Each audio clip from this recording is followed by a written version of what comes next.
The avian adenovirus. It can be divided into three genera: the AV adenovirus, the SIA adenovirus, and the Barth adenovirus. Just for a very quick overview, the AV adenovirus, also known as fowl adenovirus, there is fowl adenovirus 1, 7, and 8 cause inclusion body hepatitis in broiler chickens, and fowl adenovirus 4 causes hepatitis hydropericardium syndrome in geese. The SIA adenovirus has three diseases: turkey hemorrhagic enteritis virus, marble spleen disease in pheasants, and chicken splenomegaly. And the Barth adenovirus causes egg drop syndrome in egg-laying hens. So the AV adenovirus genus, the etiology and diseases. It's also known as fowl adenovirus, as previously said, and fowl adenovirus 1, 7, and 8 cause inclusion body hepatitis in broiler chickens. Fowl adenovirus 4 causes hepatitis hydropericardium syndrome in geese. The epidemiology. So a germinative infection occurs in the feces. It spreads horizontally, and it can also spread vertically. It mainly affects animals 4 to 12 weeks old. The disease is not species specific. The pathogenesis of the disease. The virus can enter the body orally or germinative. The primary replication occurs in the tonsils, and it causes cell-bound viremia in the lymphoid cells, and then it gets to the target audience for the secondary replication, such as the gut, liver, and kidney. The first disease it causes is inclusion body hepatitis, also known as IBH. It affects chickens and turkeys around 28 to 30 days old. The clinical signs are anemia and diarrhea and increased mortality. The pathology normally involves an enlarged pale liver, and the mortality is still quite low, around 2 to 10%. The second disease caused by avian adenovirus is hepatitis hydropericardium syndrome in geese, also known as Ankara disease. Ankara means goose. It affects animals from the ages of 16 to 24 days old, and it affects geese. Chickens are also susceptible. The mortality can be around from 4 to 6%. In some cases, it can be from 10 to 30%. The clinical signs are dyspnea and cyanosis, and sitting and weakening. For the pathology, there's a characteristic hydropericardium and hepatic necrosis. The differential diagnosis is Jersey's disease.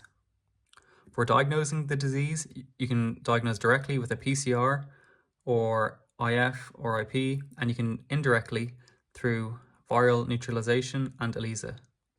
There is also a third disease called avian gizzard erosion, or AGE, which is also caused by the AV adenovirus. The next genus is the SIA adenovirus. It has a higher mortality than the AV adenovirus. For the etiology, the virus name is turkey hemorrhagic enteritis virus. This virus causes three diseases: turkey hemorrhagic enteritis, marble spleen disease in pheasants, and chicken splenomegaly. For the pathogenesis, it enters the body per os or through the cloaca. The primary replication occurs in the enterocytes. These are the small intestinal cells. It then causes a viremia, and it causes blood vessel damage, which causes the hemorrhages. And then the secondary replication occurs in the spleen, liver, and kidneys, and also the lungs. This virus only spreads horizontally, which is why the cloaca is very important to remember. For turkey hemorrhagic enteritis, it affects pullets around 6 to 11 weeks old. It causes anemia, bloody feces, and it makes them really thirsty. These are the clinical signs. For the pathology, we can see an enlarged marbled spleen or molted spleen and hemorrhages due to the blood vessel damage. Only the turkeys get intestinal hemorrhages, and the disease has an attenuated vaccine. The second disease is the marble spleen disease, which affects pheasants at the age of 3 to 8 months old. The clinical signs are acute respiratory signs, and in the pathology you can see an enlarged marbled spleen. The SIA adenovirus genus can also cause chicken splenomegaly. The next genus of the avian adenovirus is the Barth adenovirus genus. It was previously called the Adenovirus genus. The etiology of the disease, it originally came from the duck adenovirus, and it now causes egg drop syndrome in layer hens. It's an enteric disease. The name of the disease is the egg drop syndrome virus.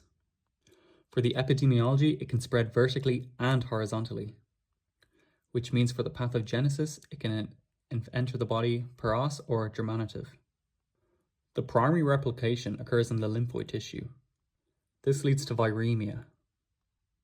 And then the secondary replication occurs in the intestinal mucosa or in the oviduct. This can lead to edema. The clinical signs are problems with shells. The shells are soft, fragile, and they're similar to a reptile skin. The hens can also get diarrhea. In the pathology, we can see oviduct inflammation and lesions. To get rid of the disease, eradication is the best method. There's also egg drop syndrome in geese. It's mainly a respiratory disease. It affects them at 1 to 2 weeks old, and the clinical manifestations are rare. But overall, for the diagnosis of egg drop syndrome, the diagnosis are the PCR and ELISA test. You can also do an antibody test.